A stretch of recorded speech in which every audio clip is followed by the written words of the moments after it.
Breaking news out of Chicago: the Bears are taking hit after hit today, and fans are left stunned. From missing out on a major defensive signing, to surprising details about Caleb Williams' rookie year, and a growing injury list that could spell real trouble. Stick with me, because what I'm about to break down might just change the way you look at this team heading into the season. But before we dive into the latest updates, make sure you subscribe to the channel, hit that like button, and don't forget to press the bell icon so you never miss a single Bears update. Now, let's move on to the big story of the day. The Chicago Bears have officially missed out on defensive veteran Za'Darius Smith, who just signed a one-year deal with the Philadelphia Eagles. This one stings, because Smith would have brought exactly what Chicago needs right now: proven leadership, depth at the edge position, and a veteran presence to stabilize a defensive front that's already dealing with setbacks. What makes this even more frustrating is that Smith nearly completed the full NFC North cycle. He's already suited up for the Packers, Vikings, and Lions. A stop in Chicago would have made him the first edge rusher to play for all four teams in the division. Instead, Philadelphia swoops in, adds firepower to a championship contender, and leaves the Bears empty-handed. Now, to be fair, money played a huge role here. The Eagles paid up, and Smith, at this stage of his career, wants a Super Bowl run. Chicago may have interest in developing their young core, but this move shows how far the Bears still are from making aggressive, win-now signings. And with Austin Booker out, the timing couldn't have been worse. The Bears needed depth.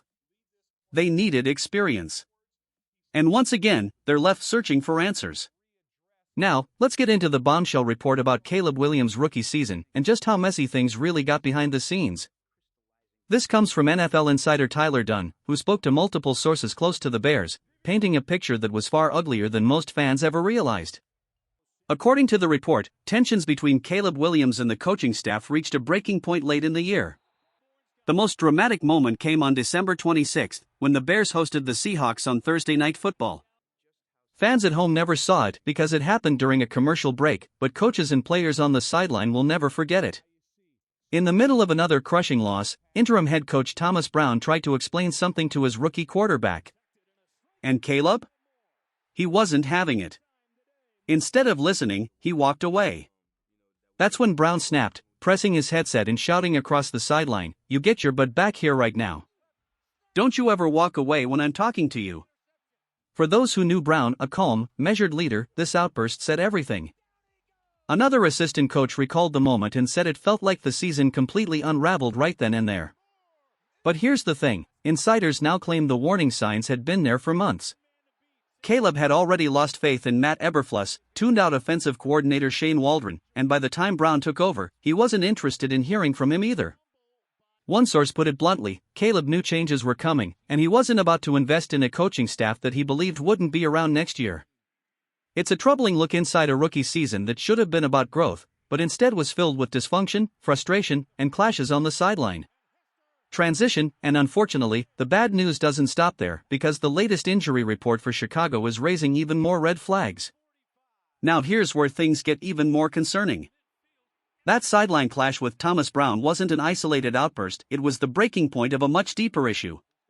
According to the report, signs of trouble had been building long before December. All the way back in spring practices, the Bears made a stunning decision to change their snap count system to fit Caleb Williams' request. Instead of the traditional calls every NFL team uses, with numbers, colors, and rhythms designed to keep defenses guessing, Chicago simplified it to ready, set, go. Straight out of a high school playbook. And that wasn't a coaching choice. It was Caleb himself who wanted it that way. The result? Defenders could anticipate the snap with ease, and veterans in the locker room couldn't believe what they were seeing. One wide receiver even vented to a coach, saying, "Are you kidding me? This is the NFL.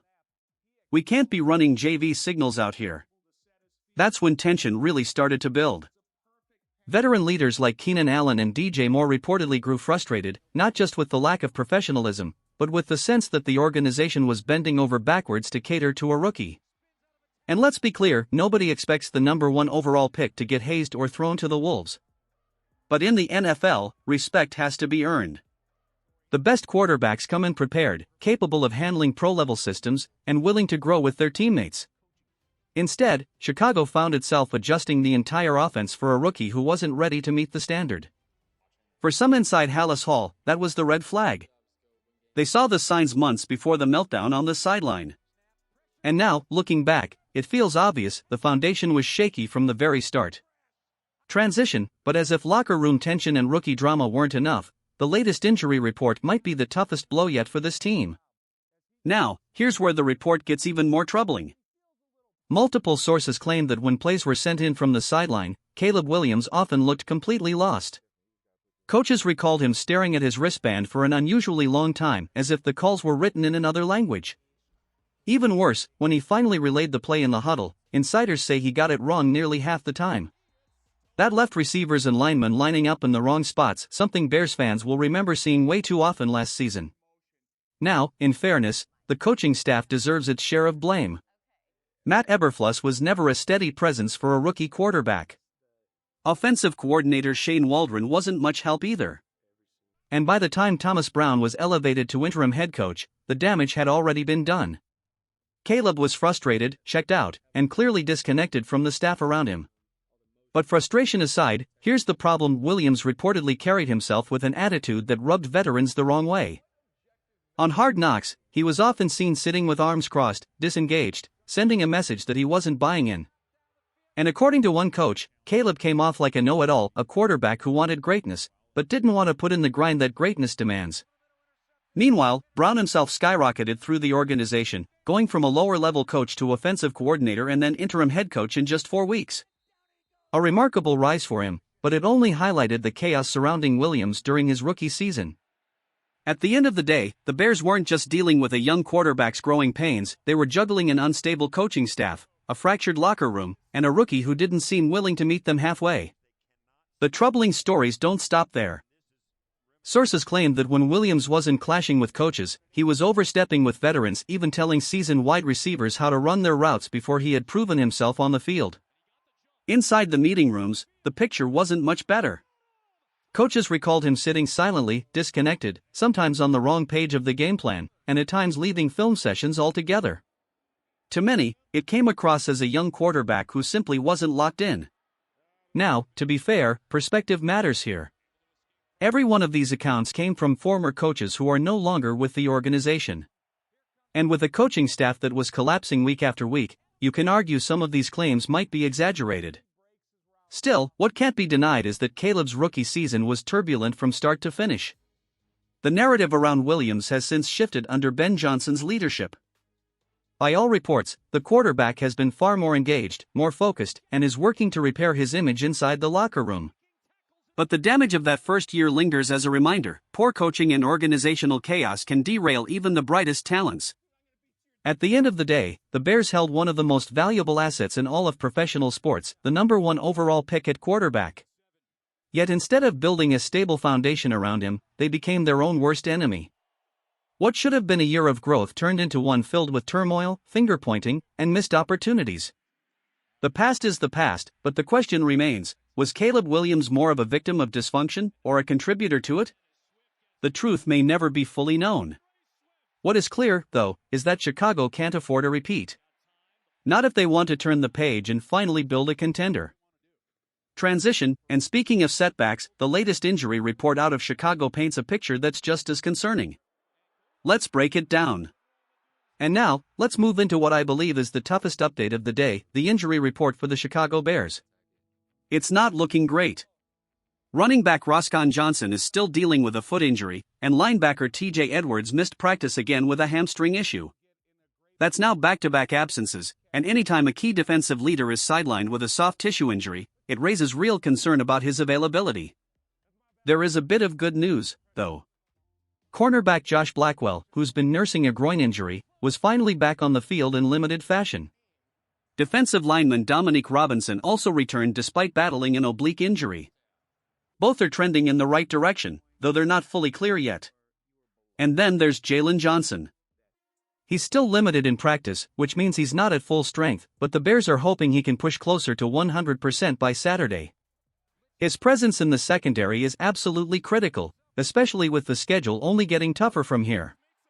Overall, it's a mixed bag, some progress with depth pieces, but the continued absence of starters like Edwards and Johnson is a real problem. With this many key players banged up, the Bears' depth will be tested earlier than anyone expected.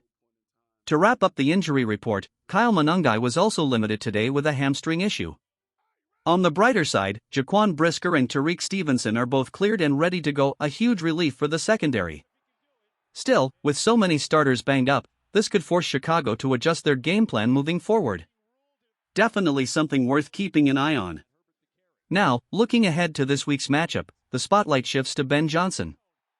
He's had success in the past against Brian Flores, and this chess match between Johnson's offense and Flores' aggressive defensive schemes will be one of the biggest storylines. Expect DJ Moore to be heavily involved. He's quickly becoming the focal point of this attack, and his performance could dictate how far the Bears can push the Vikings defense.